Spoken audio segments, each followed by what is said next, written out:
Em nome do Pai, e do Filho, e do Espírito Santo. Amém. Ave Maria, cheia de graça, o Senhor é convosco. Bendita sois vós entre as mulheres, e bendito é o fruto do vosso ventre, Jesus. Santa Maria, Mãe de Deus, rogai por nós, pecadores, agora e na hora de nossa morte. Amém. Santa Maria, esperança nossa e sede da sabedoria, rogai por nós. São José, rogai por nós. Em nome do Pai, do Filho e do Espírito Santo. Amém. Queridos irmãos e irmãs, hoje nós estamos dando continuidade, então, aos nossos estudos e à nossa catequese dentro do tema da fé sobrenatural.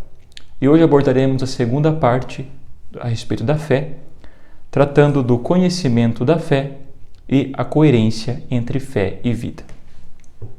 Então, dentro dessa terceira parte da fé sobrenatural, nós já abordamos sobre o objeto da fé, a diferença então entre o ato de fé, a virtude da fé, fazem parte de uma única realidade, mas temos que esmiuçar isso para ver o que significa cada coisa. Então, vimos isso na aula passada. Também as características da fé, e também vimos sobre os motivos de credibilidade. E hoje, então, o conhecimento da fé e a aplicabilidade dela na nossa vida, a coerência entre fé e vida. Então, o conhecimento da fé, de fé. Então, a fé é um conhecimento, faz-nos conhecer verdades naturais e sobrenaturais.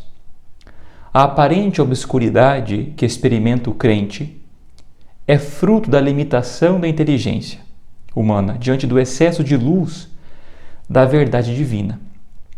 Então, nós temos que parar aqui e ver, a fé é uma forma de conhecer não só as verdades naturais, como também, claro, as sobrenaturais.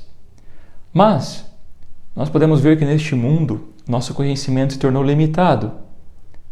Por quê? Porque o pecado original feriu a nossa inteligência, a forma como conhecer as coisas.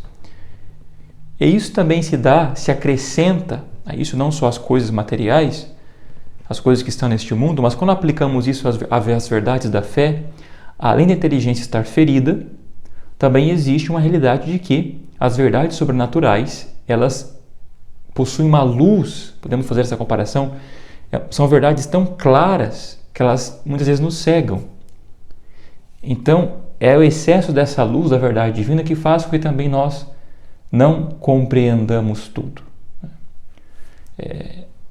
Muitos santos disseram isso, e eu repito, os dogmas são como janelas abertas para a eternidade. Na teologia, tive um professor que dizia que o mistério, ele é como uma porta. E atrás dessa porta existem outras milhares de portas. Nós, pela luz sobrenatural da graça, conseguimos abrir uma porta. Abrimos uma porta deste corredor. Mas essas outras 30 portas estão fechadas. Porque nós não conseguimos conhecer plenamente a Deus aqui. São Tomás de Aquino, na Suma Teológica, vai ser muito claro quando coloca nas questões sobre o conhecimento de Deus, de que forma que se dá esse conhecimento. Porque Deus é espírito puro, nós conseguimos, com nossos sentidos, conhecer a Deus somente com a inteligência, com as faculdades elevadas da nossa alma. Quando nós morrermos, veremos a Deus face a face como Ele é. Na sua luz veremos a luz, como diz o Salmo. Deus nos dará essa graça de ver a Ele como Ele é, não por nossas forças, mas por graça dEle. Então, mas aqui enquanto estamos nessa vida, a fé é uma antecipação da visão de Deus, cara a cara no céu. Então nós vivemos aqui já agora olhando para a eternidade, sabendo que a fé, ela termina com a nossa morte. Porque nós cremos em realidades futuras, mas quando nós morrermos e vermos as realidades futuras, não haverá mais fé. Estaremos na visão beatífica, se formos para o céu com a graça de Deus. Então, a fé aqui é essa antecipação do céu, das realidades celestes, para contemplá-las aqui, mesmo que de forma limitada. Outra parte do conhecimento da fé é a certeza da fé. A fé é certa, mais certa que qualquer conhecimento humano, porque se funda na própria palavra de Deus, que não pode mentir. Número 157 do Catecismo.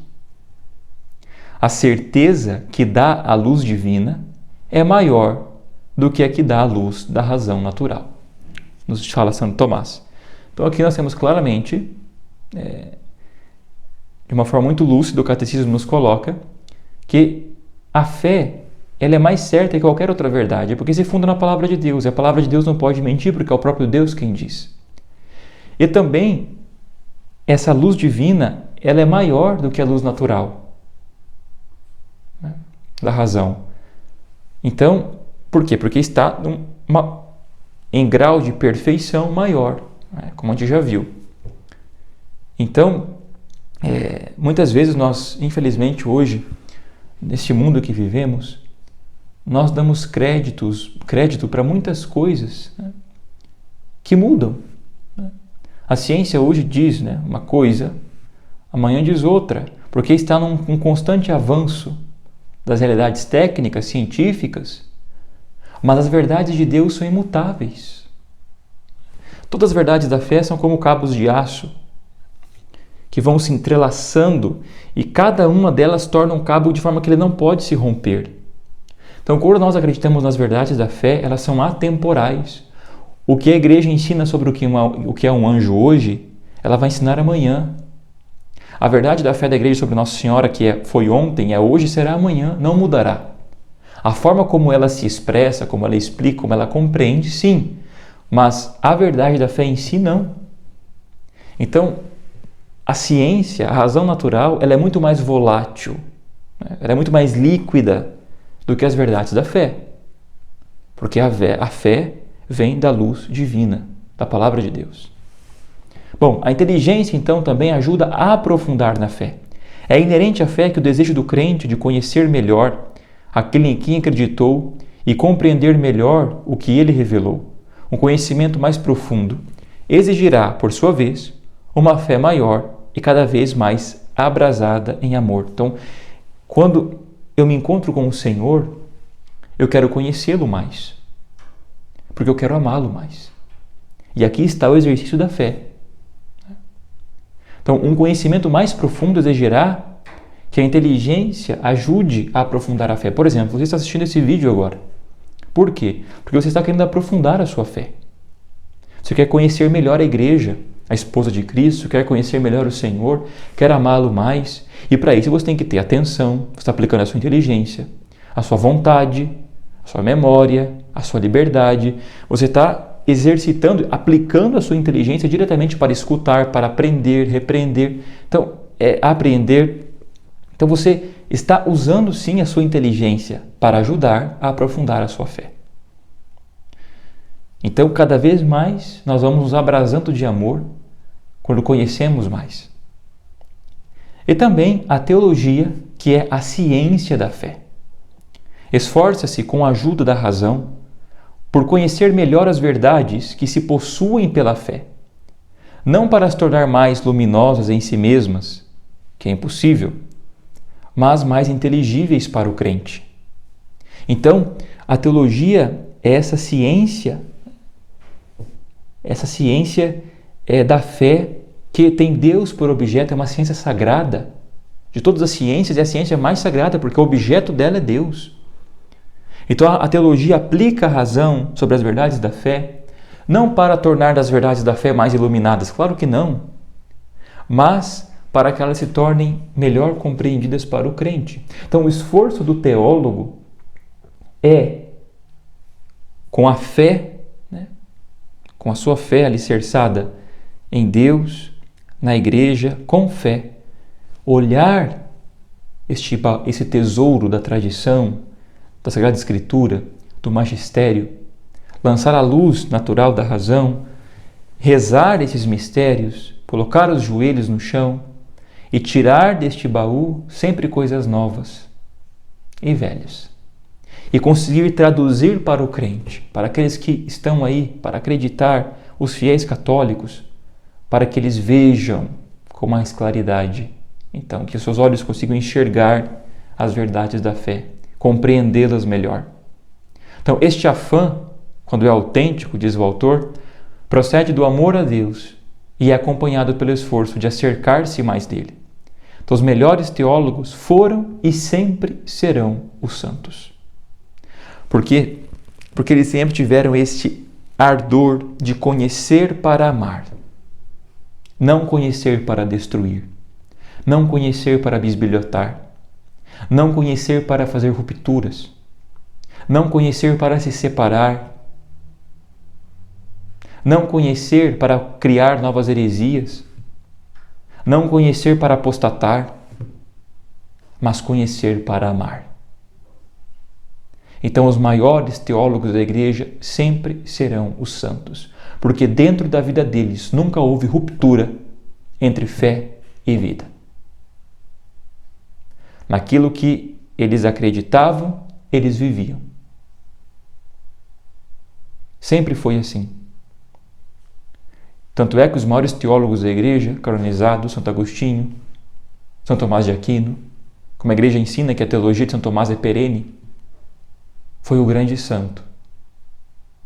Então nós não podemos pensar em um teólogo, aquele que estuda Deus, Theos, logia, não pensar nisso como alguém que está trancado no escritório formulando ideias mirabolantes. Se isso acontece, existe uma destruição do sentido do teólogo e uma destruição, uma implosão desde dentro da Igreja. Fará um mal tremendo, porque não reza. A teologia se faz de joelhos, diz Bento XVI, porque o objeto dela é Deus. Santo Tomás, sempre, antes de escrever a Suma ou algum livro seu, sempre se colocou em oração. Alguns dizem que ele colocava sua cabeça reclinada no sacrário, porque sabia que precisava do Senhor. Sabia que precisava dele para escrever sobre ele. Então não tem como separar. Tá? Então eu sinto muito, tem muitos teólogos por aí hoje que inventam ideias mirabolantes que não estão preocupados em amar a Deus, não estão preocupados em ajudar a fé do povo.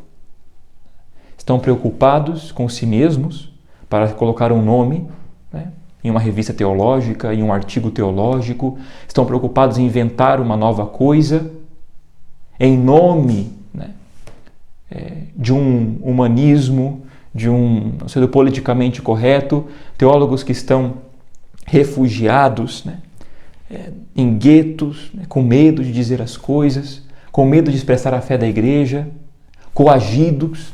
Não, meus irmãos. Deus quer de nós que estudemos a fé como ela é, ajudemos o magistério da Igreja, mas para fazer este movimento, tornar mais inteligível para os crentes a fé. E, então, a parte 5, e por fim terminamos esta parte sobre a fé sobrenatural, nos fala sobre a coerência entre fé e vida. Então toda a vida do cristão deve ser manifestação da sua fé. Não há nenhum aspecto que não possa ser iluminado pela fé. O justo vive da fé. Romanos 1,17. A fé atua pela caridade. Sem as obras, a fé está morta. Como vemos na carta de São Tiago, capítulo 2, versículos de 20 a 26. Então, a fé não se resume a algo que eu sei, mas ela necessita de atos de fé. O justo vive pela fé. O justo cresce de fé em fé. Então, é da contemplação na minha oração diária que eu vou fazendo atos de fé. Atos de fé exercida. E a minha alma, aquela verdade de fé, que não é fruto do meu esforço, da minha inteligência, da luz, da razão natural, mas fruto da graça de Deus, da oração, da contemplação, do toque divino. Ali, o Espírito Santo movendo o meu coração com a graça de Deus, com a fé, eu faço esse ato de fé. Iluminando a minha inteligência, convidando a minha vontade. Iluminando a inteligência, convidando a minha vontade. Isso dá na oração. Porém, esta mudança que vai acontecendo dentro de mim, que é o processo da vida da santidade, isso ele tem que se traduzir em obras. A caridade, então, se traduz desta forma. A fé se traduz pela caridade, com as obras. Quando falta esta unidade entre fé e vida, e se transige com uma conduta que não está de acordo com a fé, então a fé debilita-se necessariamente e corre o perigo de perder-se. Então o que acontece?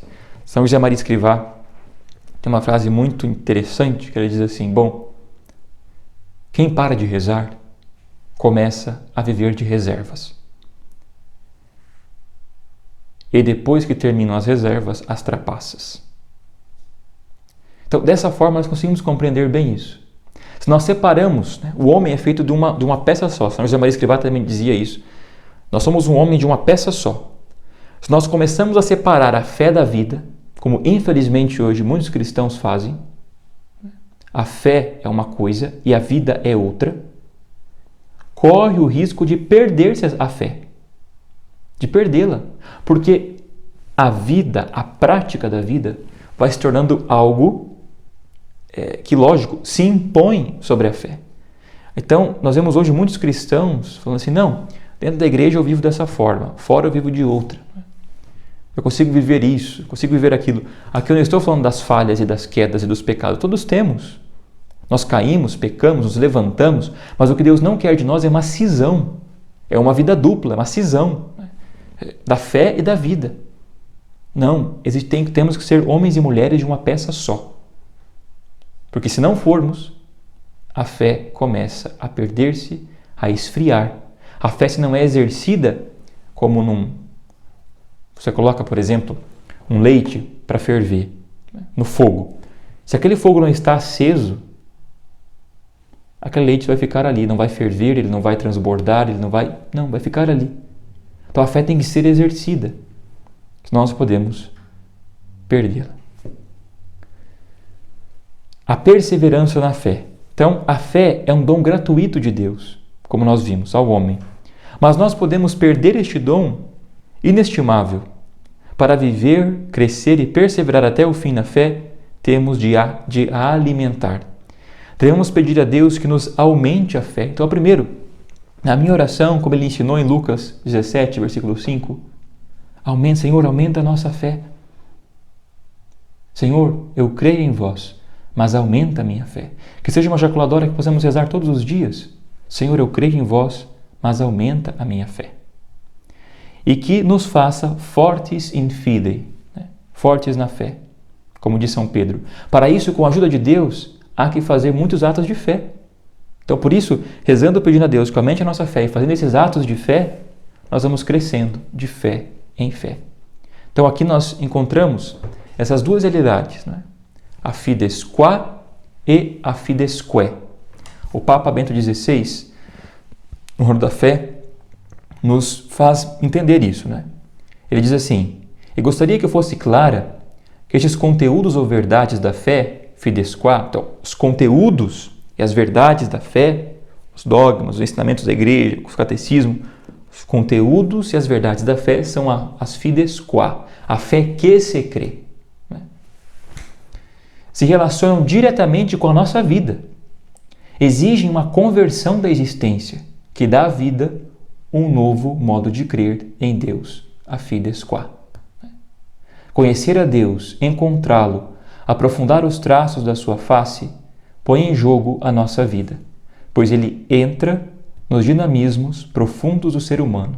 Então, a fé que se crê e a fé pela qual se crê não estão divergentes de forma alguma. As verdades da fé e a conduta do homem, a sua vida, a sua existência estão intrinsecamente unidas. Todos os fiéis católicos, então, estão obrigados a evitar os perigos para a fé. Aqui vem um alerta muito grande. Devemos abster-nos de ler publicações que sejam contrárias à fé ou à moral, quer tenham sido assinaladas expressamente pelo magistério, quer se uma consciência bem formada detecta, a menos que exista um motivo grave e se verifiquem os pressupostos que tornem essa leitura inócua. Então, nós temos que nos afastar de coisas que podem nos colocar e evitar perigos à nossa fé. Então, por exemplo, existem escritos da igreja, livros, né, que a igreja diz, olha, isso aqui não pode se ler. Isso aqui vai causar prejuízo à fé. Não é que, aqui vem outra coisa, né, a igreja está nos proibindo de ler livros que vão nos trazer a verdade. É justamente o contrário. A igreja está nos impedindo de ler coisas que vão nos afastar da verdade, que vão colocar coisas na nossa cabeça que vão nos desviar do foco, que é conhecer e amar a Deus nessa vida e ir para o céu. Então a igreja ela diz assim, olha, não perca tempo com esse filme, não perca tempo com esse livro, vá se aprofundar em outras coisas, não faça isso. Tantos escritos que nós vemos hoje, não, alguns dizem assim, não, padre, mas eu tenho que ler para conhecer o que aquela pessoa pensa, então eu vou ler lá um livro, né, já condenado pela igreja, vou ler um livro de heresias. Não precisa. Outras pessoas já leram. Outras pessoas detectaram já o problema. E nós podemos então ler um resumo, ler essa pessoa católica que está fazendo críticas àquele livro, aquele autor, aquele teólogo. Nós não precisamos ir lá ler o que ele está escrevendo. Entendem? Não podemos perder nosso tempo com isso. Nós não precisamos ler 5 tomos de heresias, perder o nosso tempo, sendo que tem já pessoas que leram isso, já refutaram. Nós podemos pegar o resumo e acabou. Né? Ou vamos assistir um filme. Né? Vamos ver um filme que vai falar contra a igreja. Né? Vamos fazer uma análise crítica. Né? Existem alguns canais, né, por aí que o intuito deles é só esse, destruir a fé, como eu já disse. Então, e muitos católicos vão atrás disso. Então nós não podemos expor a nossa fé, evitar esses perigos à nossa fé. Isso é muito sério. Né? Seja porque a igreja nos disse que não podemos ler aquele livro, assistir esse filme, outra coisa, seja porque temos uma consciência bem formada e vemos que aquilo não é certo, vai correr risco, então, e essa leitura se torna inócua. Tanta coisa que a gente poderia ler, né? Não sei vocês, eu tenho muitos livros aqui bons que eu não li ainda, que eu estou buscando ler. Eu vou perder meu tempo lendo coisas necessárias. Né? Uma coisa é você ler uma literatura que vai te ajudar, né? Não sei, os irmãos Karamazov de Dostoiévski, né? Que você consegue no final da noite ali ter uma leitura, né, gostosa antes de dormir para esparecer, uma coisa assim, mas coisas de consistência. Agora, não ler futilidades. Não percamos nosso tempo. Então, além de tomarmos esses cuidados, também temos que difundir a fé. Então, não se acende uma cadeia para colocar debaixo do alqueire, mas no candelabro. Assim brilhe a vossa luz dentre os homens, diz nosso Senhor. Recebemos o dom da fé para o propagar, não para o ocultar. Não se pode prescindir a fé na atividade profissional. Né? Então, não se pode. Então, o que acontece? Hoje, muitos católicos também receberam o dom da fé e a escondem. Né? Pegam esse dom maravilhoso que Deus nos deu e escondem. E nós escondemos tão bem que ele não brilha em lugar nenhum. Malemar brilha na igreja quando nós vamos na missa. Na nossa casa ele não brilha, no nosso trabalho profissional não brilha. Então é preciso informar toda a vida social com os ensinamentos do Espírito de Cristo. Aonde nós estamos, meus irmãos, nós temos que exercer a nossa fé. Tá? Quando surge uma discussão no trabalho, né, a respeito de algo, uma crítica sobre a igreja, sobre a fé, sobre algo, nós temos que intervir. Nós temos que defender a nossa fé. O Santo Padre o Papa, os padres, os bispos, a nossa fé, nós temos que defender. Nós temos que nos informar. Nós temos que levar não só na parte de apologia, né, de defender, mas na parte de propagar. Primeiro com o testemunho da nossa vida, sem precisar dizer uma palavra. Né? Sermos pessoas justas, honestas, caridosas. Que as pessoas sintam o bom odor de Cristo por onde nós passamos. Mas também de forma direta, ajudando, contribuindo. Então, quando existe essa unidade de vida, de fé e vida, nós nos tornamos, dentro desta massa, o grande fermento que faz com que ela cresça. Não é à toa que nós somos comparados com a fermento, porque dos poucos se faz muito. Então é isso que Deus espera de nós. Aonde nós estivermos, em casa, no trabalho, na igreja, Somos homens e mulheres de uma peça só e temos que propagar a nossa fé. Devemos sair da nossa zona de conforto e evangelizar. Evangelizar.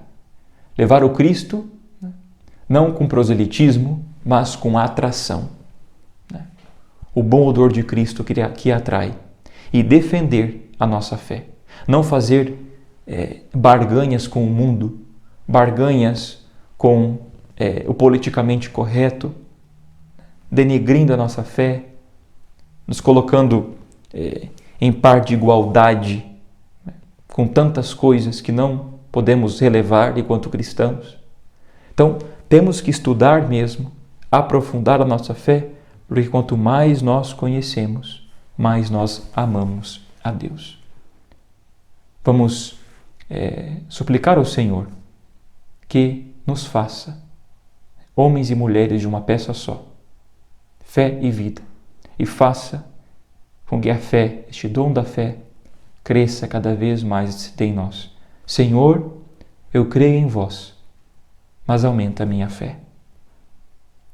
O tema 4, que veremos na próxima aula, nos falará sobre a natureza de Deus e a sua atuação. Então falaremos de quem é Deus, como é Deus, como conhecemos a Deus,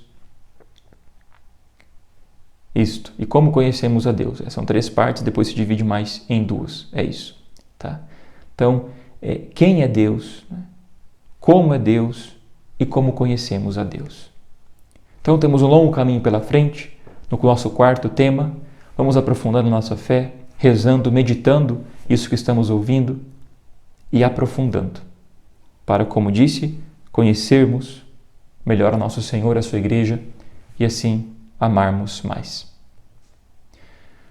Nós vos damos graças, Senhor Deus onipotente, por todos os vossos benefícios, vós que viveis e reinais pelos séculos dos séculos. Amém. Não se esqueça de deixar o seu comentário no vídeo, se tiver alguma dúvida, se inscrever no canal, acionar o sininho e também divulgar para os seus colegas e amigos para estudar a fé católica. O Senhor esteja convosco, Ele está no meio de nós. Por intercessão de Nossa Senhora de Fátima, abençoe-vos o Deus Todo-Poderoso, Pai e Filho e Espírito Santo. Amém.